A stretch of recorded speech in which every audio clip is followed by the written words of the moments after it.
Okay, we're looking at Hartley imported brandy. This is the VS grade, very special. I believe another word for that is 3-star. It's a product of Italy, and it says on the bottle 80 proof, typical brandy alcohol level. It says imported and bottled by Sazerac Company of Frankfort, Kentucky. I don't know if that means the liquid is imported here and then they bottle it in Kentucky, or if they in fact own the Italian distillery that does the distilling and bottling, and then they ship it over in the bottles. I know Sazerac, which is based in Louisiana, is huge, and most of their distilleries are in Kentucky, but they may have some operations across the sea. The Fleur de Lis Napoleon VVSOP French brandy, it also said that it was imported and bottled by that company in Cleveland, so it could have been the same situation with the liquid is sent over some kind of way and it's bottled there in Ohio. I don't know. Hartley. Couldn't find out much about it. They have a little bit of information on the Sazerac Company website, which is huge, and there must be hundreds of brands of wine, gin, brandy, whiskey, etc. It's just incredible.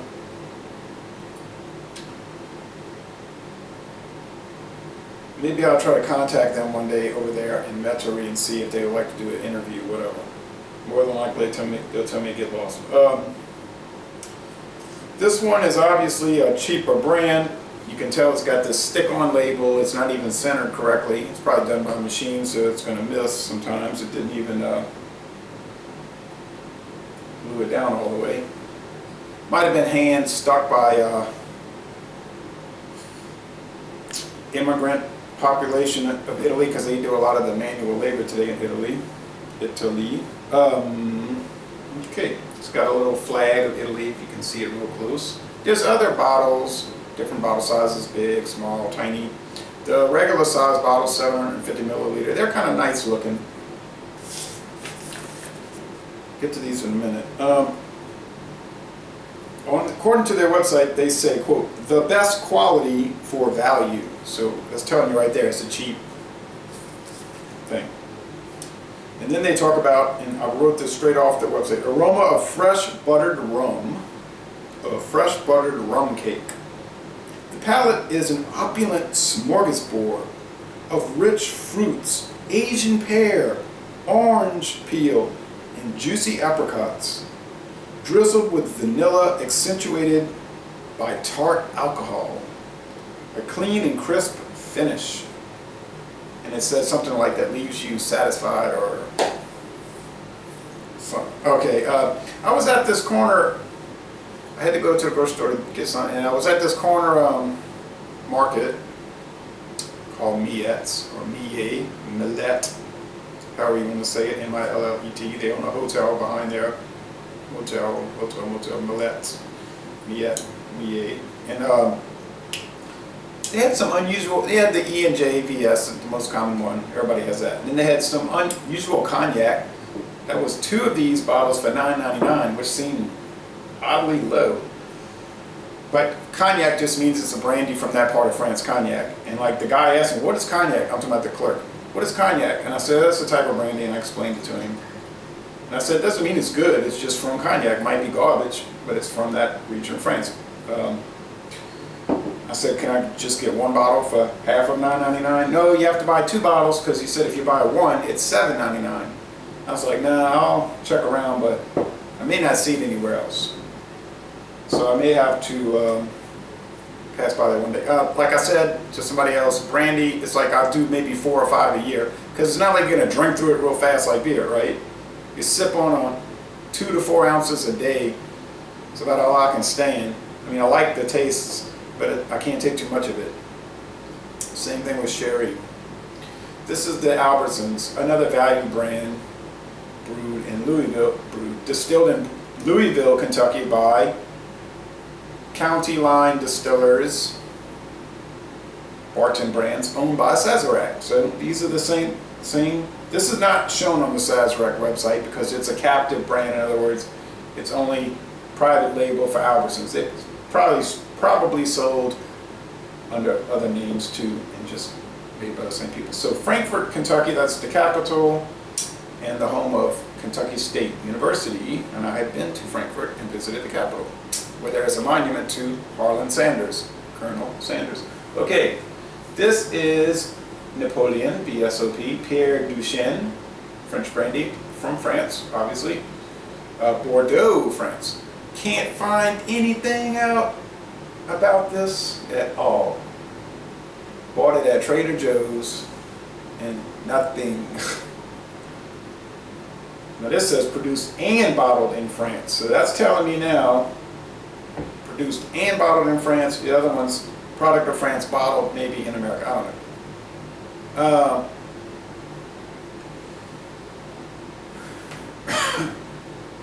We thought this one was pretty good. Our only complaint, I guess, was that maybe it's a little on the dull side, but there was no foul flavors, no offer, unpalatable flavors, just kind of dull. And we were figuring 99% of people who buy it use it for mixed drinks, which is a common, or maybe even the usual use of brandy. Although I did do some vermouth and some Marsala wine, and those are sometimes drank straight, or neat, as they say in brandy, neat, or whiskey. But I guess that's a little unusual to see people just drinking Marsala or vermouth. But the vermouth is a little spicy and interesting. I mean, I like to kind of drink them straight and just check them out. So let's look at this Hartley's. I had some trepidation about it because on the label it was talking about, on some of the labels I saw, this one was at the bottom shelf. And the guy was like, I was like, what's that one down there? And he said, oh, what's this still doing here? This has been here a long time. We don't even sell this one anymore. It was dusty, I washed it off. He said, I'll sell it to you real cheap. Guess he was glad I was buying it. So I bought it for $2.18. That's after tax. Some of maybe the newer bottles say with artificial flavors and colorings, or some added flavors and colorings, something like that. So I was like, I'm not buying that. I want to keep it real. Did some research on the U.S. government website. I can't remember the name of that bureau, but it used to be part of the Bureau of Alcohol, Tobacco, and Firearms. And if you go on their site and you click, it'll say alcoholic beverages. You click there, it'll route you to this news site. And it's really user-friendly. I mean, it's government documents, but they're pretty easy to read. And they were saying like a whole list of alcoholic beverages, spirits of any sort, and the regulations concerning if they have to reveal colors or not, colorings or added flavors. And what I could tell from looking at that chart was that almost none of them require that. Some do, but most do not. So, I was thinking like this is cheap because it's showing artificial colors or flavorings, but all of them might have that. They just don't bother mentioning it because they're not required to. And Sazerac, Hartley's, was saying, okay, we're just telling you it has it. So you can look on that chart and it'll tell you what beverages have to have the disclaimer, or not the disclaimer, the truth statement, whatever. Okay, there's a lot of alcohol eggs on this dripping around. I mean, really, it's clear, obviously. It's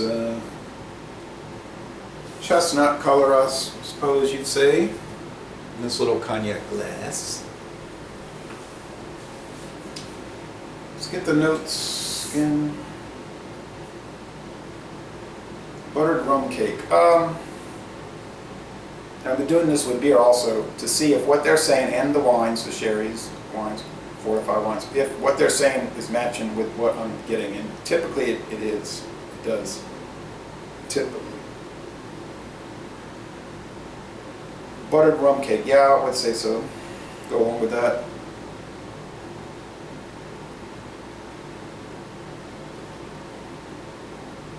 Maybe almonds, vanilla,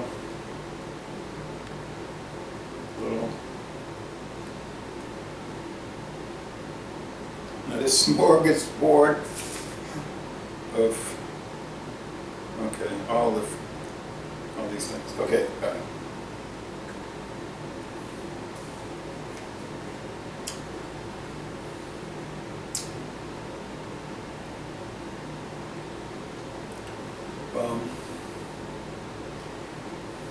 You get some pepper note. Maybe those fruits. But it's almost like the dried oranges. You know those fruits, those candies you get on the candy aisle, and it's like they call them orange, dried oranges, but it's really just, and it says made with orange juice, but it's like candy and it's covered with sugar.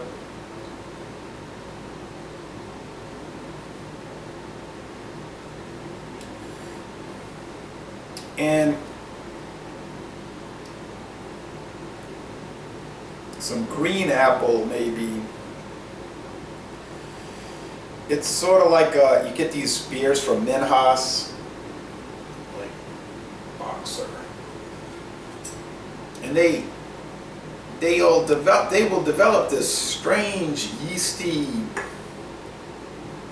kind of unpleasant thing. Like the more you drink, like the initial few sips, if you have it dead cold, they're not too bad, but then it develops, and it's like, ugh. And you could barely finish the 6-pack. I dumped 2 of these cans out, and I rarely dump anything. I couldn't deal with it. Just like the Jaguar malt liquor, high gravity malt liquor. I drank 2 cans, the other 2, they were in the sink. I couldn't deal with it. It was bad, so bad.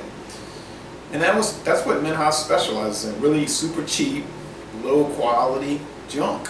But I mean, they can make good stuff because they contract brew Dixie Black and Voodoo, and the Dixie Jazz Amber Light Lager. So those are very good. So they can do the good stuff, but their big money is in the trash. You know, Hartley's is like, I saw the big 750 bottle at Rouse's, and it was like $5.69, special price. I'm like, man, that is weirdly low. But this one was weirdly low too, for $5.99. It turned out okay. And this is a nice size glass, can't do the plastic. Same thing here, I couldn't do the plastic. When I lifted up, saw it was glass, I could deal with it. But gee whiz, I'm not too sure about this, folks.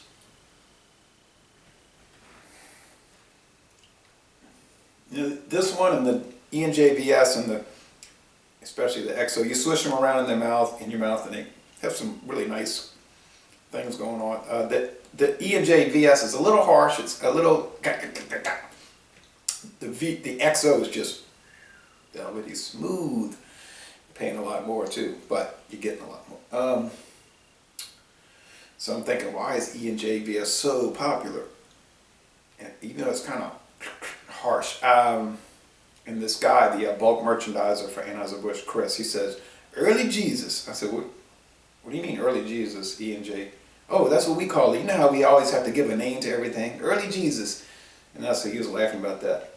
Here, pour your own troubles. He said that's what they tell each other when they drink. They used to drink that all the time. And I said, okay, that's interesting. This here, though,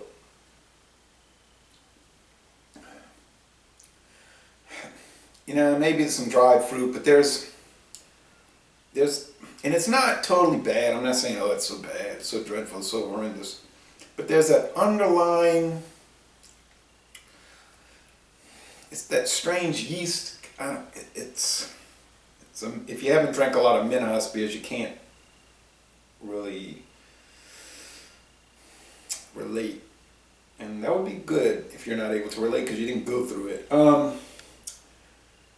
This is the kind of thing, but you know, yeah, you will see the big bottles. Most of this stuff is sold in corner markets in these flask, 200 milliliter flask glass bottles. And they'll have it for like, I mean, $2 for the bottle. No, it's not usually that cheap, but it's not too much more. And I think most people are buying this to slip in their jacket, take to work, and sip on it all day during work. You know, people that are what we call problem drinkers. Or they'll sneak it into a game, a football game that doesn't allow drinking, and they'll, you know, we talked about that before, sit up there in the stands, pour it into the Coke glass, mix it with their finger, and drink it. College students probably buy this because it's super cheap, and they're only looking to get drunk. They're not looking to enjoy it. And if I was looking to enjoy a brandy, I would not buy this. And I'm not ever looking to sneak drinks into games, and I'm not a problem drinker who would do the sneak the flask to work, although I know that's a huge amount of people. Not excusing it, it's a problem. That's why I call it problem drinking. You shouldn't be doing it. But no, I wouldn't get this. The French brandy, that Fleur-de-Lis Napoleon, had pepper notes, but it had really a good range of flavors, and it wasn't that strange candy fruit here thing. I guess you would say an off flavor. So it was $2.18, and it tastes like a $2.18 item. So I wouldn't recommend it. Unless you're somebody like me that just likes to try stuff, especially things that are odd, like this. It's the odd that attracts, for whatever bizarre reason. I noticed that Kentucky Beer Reviews has been reviewing things like Wild Irish Rose and Night Train wine, and somebody suggested that to me. And I said, I don't know if I'm ready to go there. I don't know if I'm ready to go there. I'm not ready to go here. I'm not going to dump it out. I mean, I'll sip through it. It might take me till, this is the last day of May. It might take me till first week of football season, but I'll get there.